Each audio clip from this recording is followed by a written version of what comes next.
Assalamualaikum. This is Mubashir Zubairi, the chief investment officer eight Mahana wealth. आइए हम देखते हैं कि मई के महीने में मार्केट्स का क्या बिहेवियर रहा और आपकी इन्वेस्टमेंट कैसे इम्पैक्ट हुई। मई 2025 में पाकिस्तान की मार्केट में काफ़ी वॉलेटिलिटी देखी गई। उसकी मेन वजह जो है वो पाकिस्तान इंडिया की क्रॉस बॉर्डर टेंशन्स थी। महीने के शुरू में हमने देखा कि मार्केट ने KC100 इंडेक्स ने 7% का डिक्लाइन दिखाया, जो कि सीज़ फायर के बाद मार्केट रिकवर करी और जो रिकवरी जो थी वो फर्दर सपोर्ट हुई IMF के सक्सेसफुल स्टाफ रिव्यू की बेस पे। तो मई का मंथ एंड हुआ हम 7.5% गेन में, जिसमें अगर हम लो से देखें तो इंडेक्स ने 16,000 पॉइंट्स की रिकवरी दी during the month from its lows. Main अगर इकोनॉमिक इंडिकेटर्स की बात करें तो IMF ने $1 बिलियन की हमारी जो डिसबर्समेंट थी EFF के अंडर वो अप्रूव की और $1.4 बिलियन की रेजिलियंस फैसिलिटी की भी मंजूरी दी है। ये दोनों जो स्टेप्स हैं ये आलमी इदारों की पाकिस्तान पर एतमाद का इजहार करते हैं और इन्वेस्टर कॉन्फिडेंस को सपोर्ट करते हैं।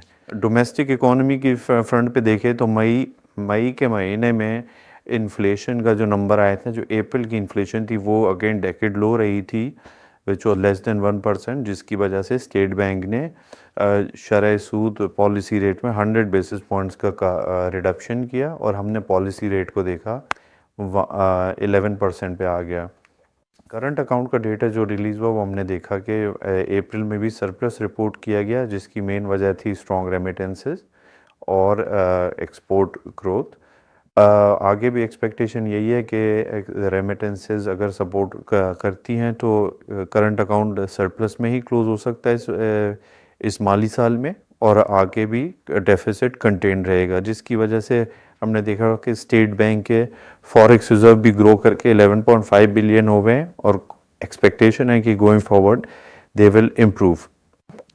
फ़ंड की कारकर्दगी की अगर हम बात करें तो महाना इस्लामिक कैश फंड का जो एनुअलाइज रिटर्न था वो ड्यूरिंग द मंथ 10.62% था, which was above the benchmark. और इसका जो मेन बेनिफिट हमने देखा वो था हमने लॉन्गर टर्म एलोकेशंस की, जिसकी वजह से डिस्काउंट रेट या पॉलिसी रेट रिडक्शन का सिग्निफिकेंट इम्पैक्ट नहीं देखा गया। महाना इस्लामिक इंडेक्स ETF की अगर बात करें तो उसका रिटर्न 6.98% था, जो कि मार्केट के रिटर्न के इनलाइन था और उसमें कैपिटल एप्रिसिएशन देखी गई। अगर हम 6 महीने का होराइज़न देखें तो अगर आपने 1 लाख रुपए 6 महीने पहले इन्वेस्ट करे होते तो महाना इस्लामिक कैश फंड में, क्योंकि वो लो रिस्क प्रोडक्ट है, तो उसमें 1,06,300 रुपये होते, और अगर आपने यही 1 लाख रुपए महाना ETF में इन्वेस्ट करे होते तो वो आज 1,32,000 रुपये होते। ये हमें थोड़ा सा पर्सपेक्टिव देता है कि हाई रिस्क और लो रिस्क इन्वेस्टमेंट के कंपैरिजन में किस तरह परफॉर्मेंस देखी जा सकती है। अब आपके लिए ज़रूरी ये है कि गोइंग फॉरवर्ड एक्सपेक्टेशंस क्या रखी जाएं। जैसा कि हमने पहले भी अपने इन्वेस्टर नोट्स और मंथली लेटर्स में हाईलाइट किया है, इकोनॉमिक फ्रंट डेवलपमेंट और स्टेबिलिटी कंटिन्यू होने की वजह से इन्वेस्टर कॉन्फिडेंस बहाल हुआ है और इसकी वजह से मार्केट में रिटर्न्स पॉजिटिव देखे गए हैं।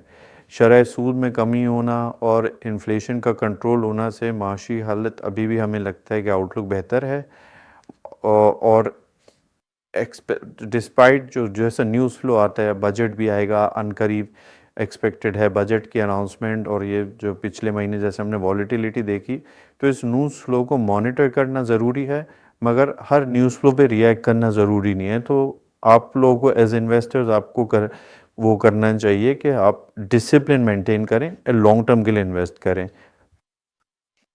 इस वीडियो के एंड में मैं आप लोगों का शुक्रिया अदा करना चाहूँगा फॉर द ट्रस्ट इन महाना, और अगर आप लोगों के कोई भी सवाल हो आप हमें लिख सकते हैं और हम उसको कोशिश करके एड्रेस करेंगे इन दी अपकमिंग कम्युनिकेशन।